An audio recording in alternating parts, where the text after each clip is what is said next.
میں بھی جب قلات میں گیا نا 2 مہاراج سے ملاقات ہوئی, دونوں کی شادی نہیں ہوئی تھی. ایک تو ینگ تھے ذرا, دوسرے تھوڑے ایجڈ تھے, ان کا انٹرویو نہیں آیا. تو وہ بھی نہیں, اتنی بڑی عمر کے ہو گئے, ان کے بچے گھوم رہے ہیں وہاں. میں نے بار بار پوچھا یہ بچے آپ کے ہیں؟ کہنے نہیں میرے نہیں ہیں. پھر میں نے پوچھا یہ بچے آپ کے ہیں؟ کہنے میرے نہیں ہیں. بھائی میں نے تو شادی نہیں کی. ایک دم میرے شوق ہوا, میں نے کہا بھائی مہاراج کیا کر رہے ہو؟ قال النبی صلی اللہ علیہ وسلم تزوجوا ولا تکونوا کرہبان النصارى, نکاح کرو عیسائیوں کے پادریوں کی طرح نہ بنو. کیا کرتے ہیں؟ واتقوا اللہ الذی تساءلون به الارحام, دولہا دلہن کو سمجھایا جا رہا تھا انسان کے بچے بن جاؤ. یہ خطبہ ایسا ہے, آپ نیٹ پہ لکھو اس کا ترجمہ آ جائے گا. پنڈت جی کے الفاظ لکھو تو نیٹ بولے گا پتہ نہیں کیا بول رہا ہے بھائی, تو میری کچھ سمجھ میں نہیں آ رہا. صحیح ہے نا, وہ پنڈت جی سے ہی پوچھنے پڑیں گے. میں تو گیا تھا پنڈت جی سے پوچھنے کے لیے بھائی کچھ بتاؤ, لیکن میں نے کہا وہ پھر ناراض نہ ہو جائیں. پنڈت مہاراج تھے وہ, پنڈت جی تھے بھی نہیں. پتہ نہیں مہاراج میں پنڈت جی میں کیا فرق ہوتا ہے. وہ ان کے مفتی اعظم ہوتے ہوں گے شاید پنڈت, اور مہاراج نارمل مولانا ہوتے ہوں گے, تو شاید یہ ہوتا ہو, واللہ عالم. خیر, پھر اللہ نے کیا فرمایا؟ دوسری آیت جو پڑھی جاتی ہے, یا ایھا الذین آمنوا اتقوا اللہ وقولوا قولا سدیدا, ایمان والو اللہ سے ڈرو اور ہمیشہ سیدھی سیدھی بات کیا کرو. کیا کیا کرو؟ یہ نہیں کہ سچی بات. قولوا قولا صادقا نہیں کہا اللہ نے, قولوا قولا سدیدا. سدیدا مطلب سیدھی سیدھی, ٹیڑھی میڑھی آڑے ترچھے نہیں چل باتیں نہیں کیا کرو. اس سے فائدہ کیا ہوگا؟ یصلح لکم اعمالکم, تمہارے اعمال کو درست کر دے گا. یہ میاں بیوی کو سمجھایا جا رہا ہوتا ہے کہ ابھی سے نا سیدھی بات کرنا سیکھو. ٹوپیاں گھمانا, شوہر بیوی کو ٹوپیاں, بیگم میاں کو, پوری زندگی کس پہ چلتی ہے؟ ٹوپیوں پہ. سیدھی بات کرتے ہی نہیں. سسرال سے الگ آڑی ترچھی باتیں, سسرال والے داماد سے الگ, بیٹی سے الگ. گھروں میں جو آگ لگتی ہے وہ سیدھی باتیں کرنے سے لگتی ہے, آڑی ترچھی باتیں کرنے سے. جھوٹ پلو گھماتے ہیں باتوں کو, صحیح بات ہی نہیں کرتے. تو اس سے کیا ہوتا ہے؟ اعمال خراب ہونا شروع ہو جاتے ہیں. جب آدمی کو پتہ ہوتا ہے نا مجھ سے کوئی پوچھے گا تو مجھے سچ بولنا پڑے گا, تو وہ کام ہی ایسا نہیں کرتا کہ جواب دہی ممکن نہ ہو اس کے لیے. تو یہ میاں بیوی کو تمیز سے نصیحت کی جاتی ہے. اور پھر حدیثیں پڑھی جاتی ہیں, النکاح من سنتی, نکاح میری سنت ہے. فمن رغب عن سنتی فلیس منی, جو میری سنت پہ نہیں چلے گا وہ مجھ سے نہیں ہوگا. دولہا کو حوصلہ افزائی کی, تو بیٹا زندگی میں پہلی دفعہ کوئی انسان ڈھنگ کا کام کر رہا ہے, تو نبی کی سنت کو بولتے کیوں نہیں بھائی, زندہ کر. اور اتفاق کی بات ہے دوسری شادی میں بھی یہی خطبہ ہے, تیسری میں بھی اور چوتھی میں بھی. کیا مطلب؟ دوسری میں بھی اس کو اپریشیٹ کیا جاتا ہے, سنت کر رہا ہے, تیسری میں بھی چوتھی میں بھی. سمجھتے؟ یہ ویسے ہی درمیان میں جنرل نالج کے لیے ایک بات آ گئی تھی. میں آپ کو پتہ ہے اس ٹاپک پر آج کل بالکل بھی نہیں بولتا. تو آگے اللہ تعالیٰ کے آگے کیا حدیث میں جو خطبے میں پڑھا جاتا ہے, قال النبی صلی اللہ علیہ وسلم تزوجوا الودود الولود فانی مباہی بکم الامم, ایسی عورت سے نکاح کرو محبت کرے اور تمہیں اولاد زیادہ دے, میں قیامت کے دن تمہاری کثرت پہ فخر کروں گا.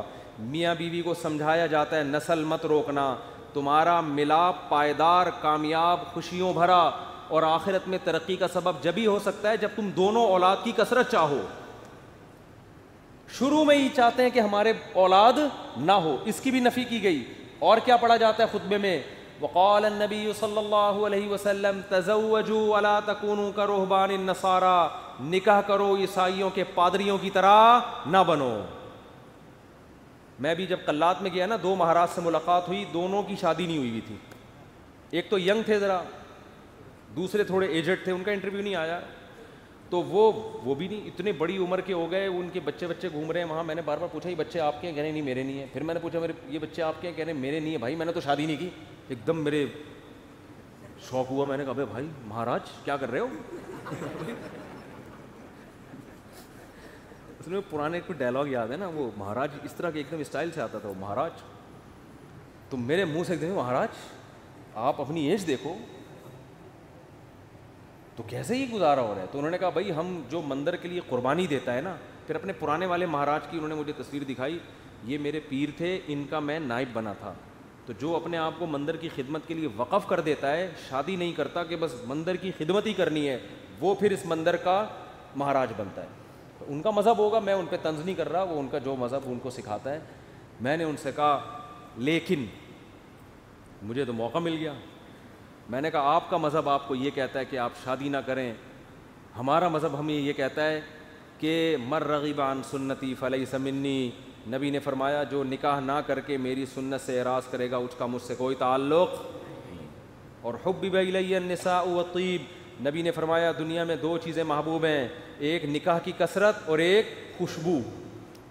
تو ہمارے نبی تو بالکل اس کے اپوزٹ چلے ہیں, بالکل اس کے برعکس.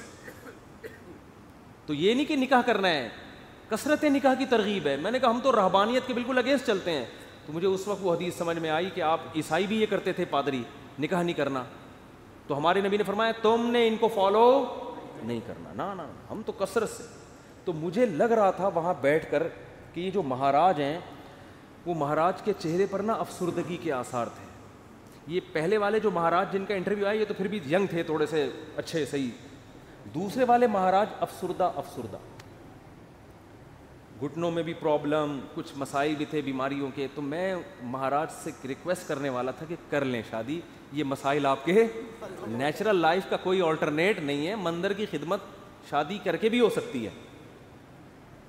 اب شادی کی ہوتی یہ بچے آپ کے ہوتے ہیں, یعنی اسی جیسے ان کو لگا دیتے مندر کی خدمت پہ. اگر آپ کا یہ نظریہ ہے, میں ترغیب نہیں دے رہا ہوں ان کو, کیا خیال ہے؟ جیسے ہمارے بیٹے ہیں تو میری خواہش ہے کہ یار وہ بیٹے عالم بنے, اللہ خواہش کو پورا کرے.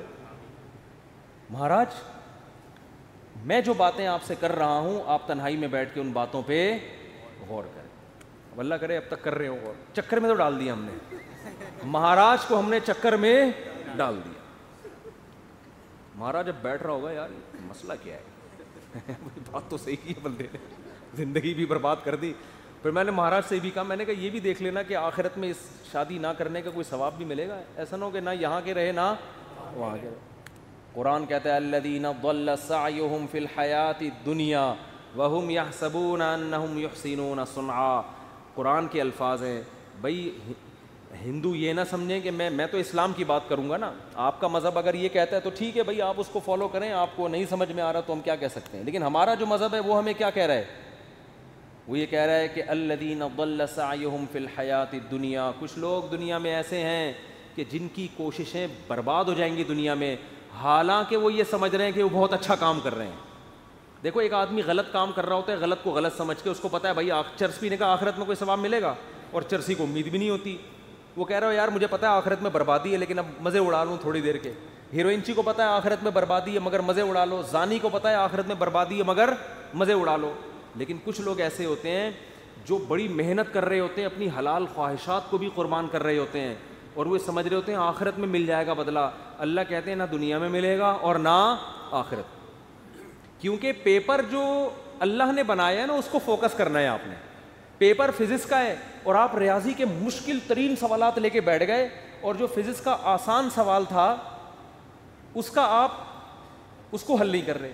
کیمسٹری کا آسان سوال تھا پانی کا فارمولا کیا ہے, ہائیڈروجن ڈائی آکسائڈ ہے نا, یہ بہت آسان تھا.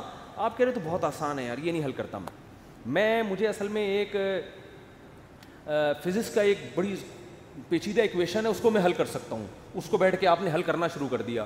عقل مند کہے گا بھائی تیرے سے جو پوچھا گیا ہے اس کو تو فوکس کر, جو سوال پوچھا نہیں جا رہا اس کا جواب کیوں دے رہا ہے.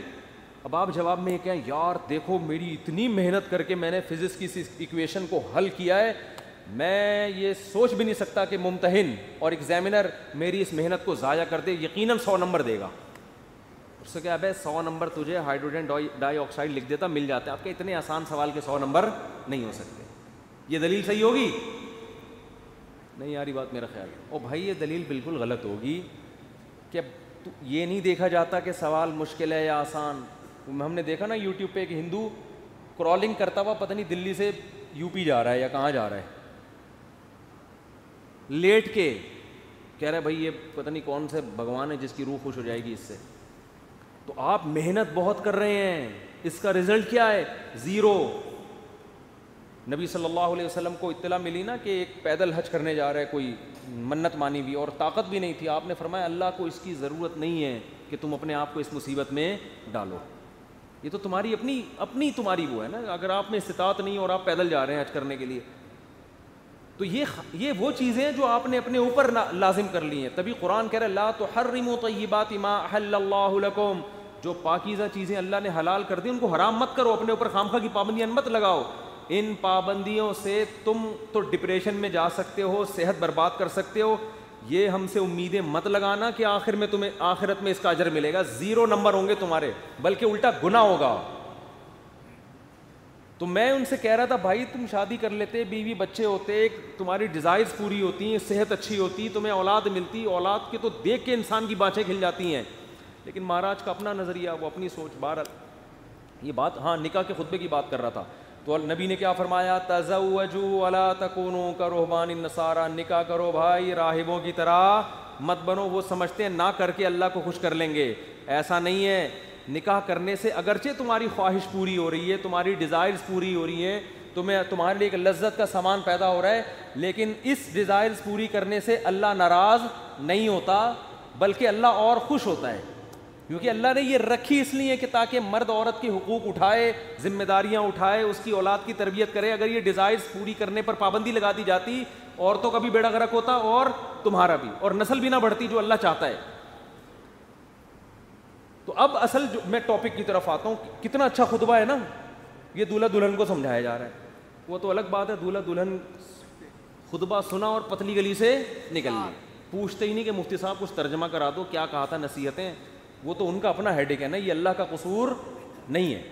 پوچھتے ہی نہیں, بس آ جاتے ہیں نادرا سے رجسٹرڈ ہو گیا, نادرا سے مفتی صاحب آپ نے کہا تھا 1 ہفتے کے اندر سرٹیفکیٹ مل جائے گا. وہ ولید سے رابطہ نہیں ہو رہا ہے, 1.5 ہفتہ ہو گیا ابھی تک. اس کی فکر ہوتی ہے بیوی میرے نام ہو جائے.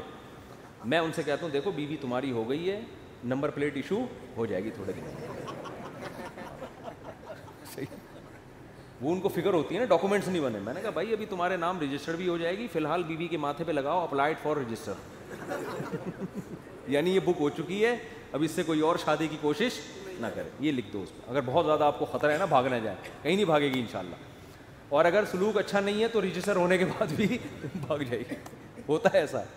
تو وہ نادرہ کے کاغذ لے کے گھومتے رہو گے. جیسے میں اب تک وہ ٹھپے لے کے, سبزی والا جو پیسے لے کے بھاگا ہے نا, اس کے انگوٹھے لے کے 6 سال تک گھومتا رہا میں.